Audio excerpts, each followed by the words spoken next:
La mirada de lo que estábamos hablando hace un ratito. Ya está el doctor Martín Ávila con nosotros. Él es delegado de la Secretaría de Derechos Humanos de la Nación, y lo que queríamos enfocarnos, que seguramente también tendrá su contenido político, es cómo se ha manejado, ¿no?, la política de derechos humanos justamente en este lapso de tiempo, desde el 2003 a esta parte. ¿Cómo estás, Martín? ¿Qué tal? ¿Cómo están? Bueno, siempre un placer venir a este programa. Aparte ahora ya estás... Ya estoy recuperada.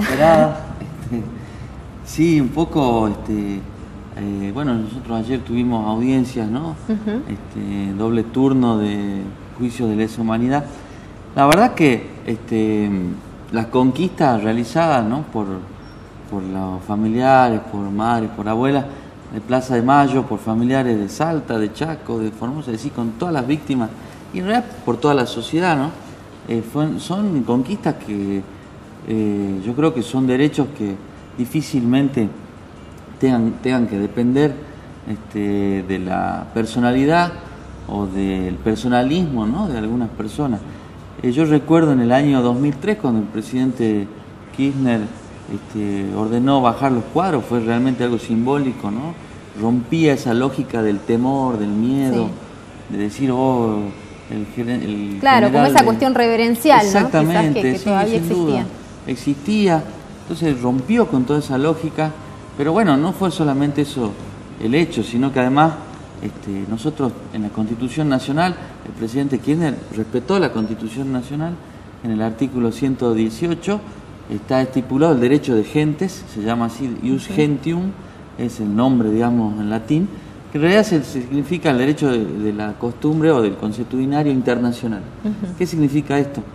En el derecho internacional rige un principio que es superior al principio del derecho penal. En el derecho penal dice no hay condena sin ley previa, ¿no es cierto? En el derecho internacional rige un principio que no hay delito sin condena, es decir, que es superior. Claro. Es una fuente del derecho internacional de los derechos humanos. Entonces el presidente Kirchner en ese momento, a través del Congreso de la Nación, ratificó el tratado de imprescriptibilidad de los delitos de lesa humanidad.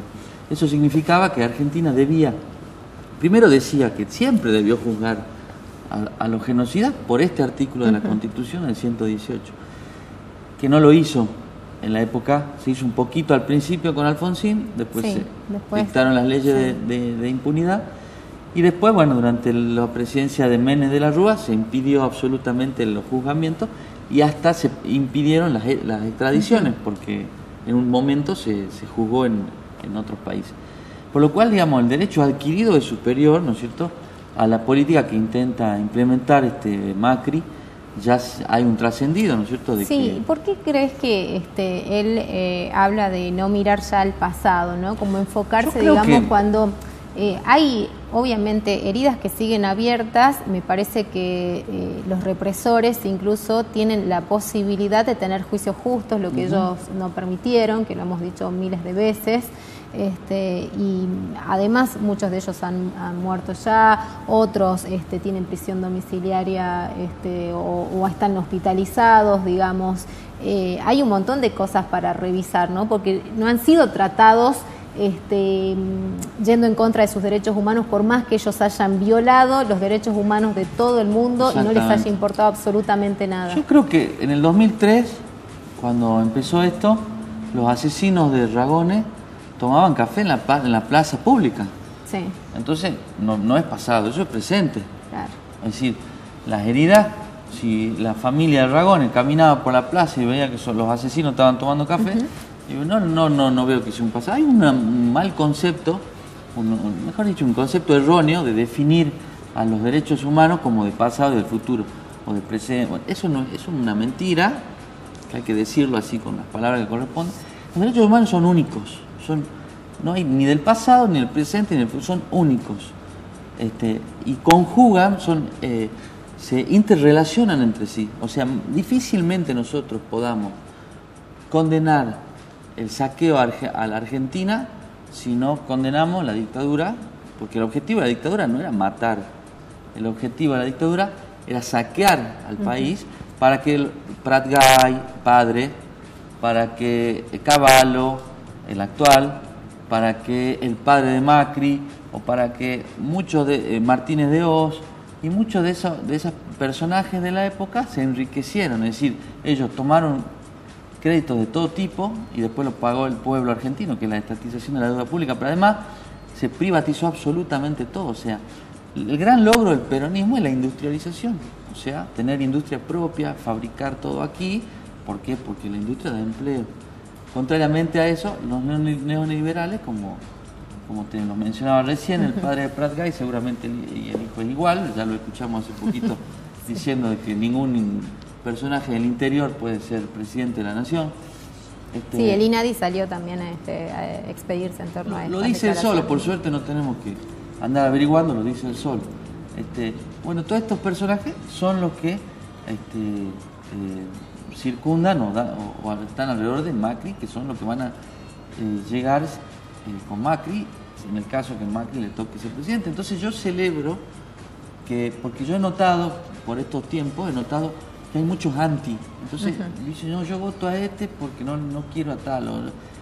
Me parece que los ciudadanos tenemos que ser responsables y ir a votar a favor de algo y no en contra de. Ya sea, a muchos les gustaría tener más opciones. Bueno, hay dos nada más. Claro. Ya hubo muchas opciones, cada uno eligió lo que quiso, me parece muy bien. ¿Cómo ves vos lo de ahora hay dos? Porque había gente que acá, sobre todo el sector de la izquierda, ¿no? Nos decían, bueno, nos están obligando a elegir entre estos dos porque la gente ya votó.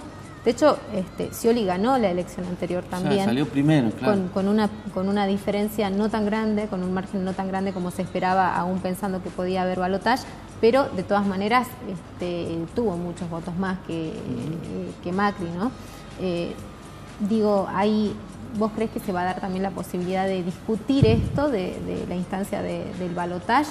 Lo que pasa es que el balotaje es una instancia última, ¿no es cierto?, extraordinaria en realidad, donde el que sale primero pero no obtiene una mayoría agravada, como requiere la Constitución, se le copió al sistema francés, donde en Francia, cada posición política difícilmente arregle con la otra.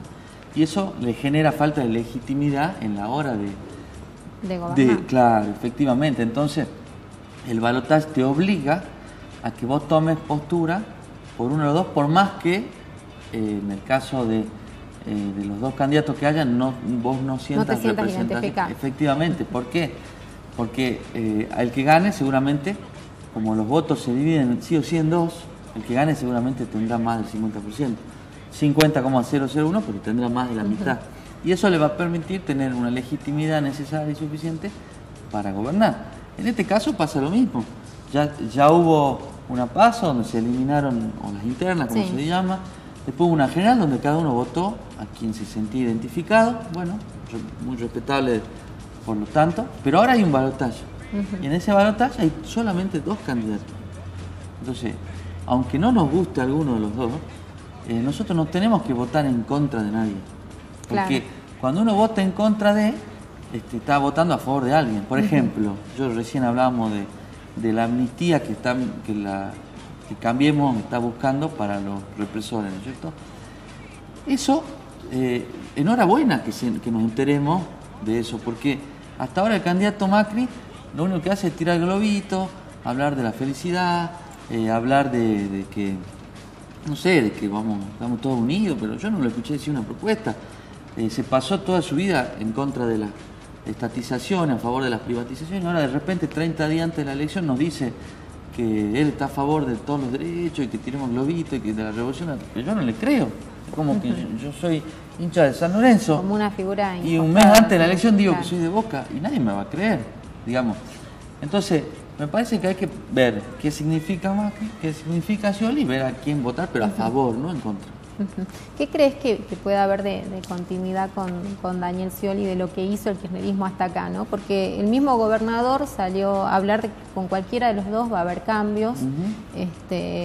Scioli, de hecho, él dijo que en alguna entrevista, y lo dice siempre, que él va a ser más Scioli que nunca, o sea, que él le va a poner su propia impronta a su gestión, que como, digamos, deslindando que el kirchnerismo va a estar sí o sí de alguna manera monitoreando. Yo estoy convencido de eso. Anoche lo escuchaba al gobernador, que muy inteligentemente él definía, ¿no es cierto? Y es real, o sea, el 10 de diciembre el presidente no va a ser Cristina. Y obviamente que Cristina tiene muchísimos logros, pero ¿quién los puede negar? Nadie. Porque aparte están a la vista. O sea, no recuerdo alguna medida que haya tomado que esté en contra del pueblo. Pero bueno, por mandato constitucional no puede ser con presidenta de nuevo. Ella decidió no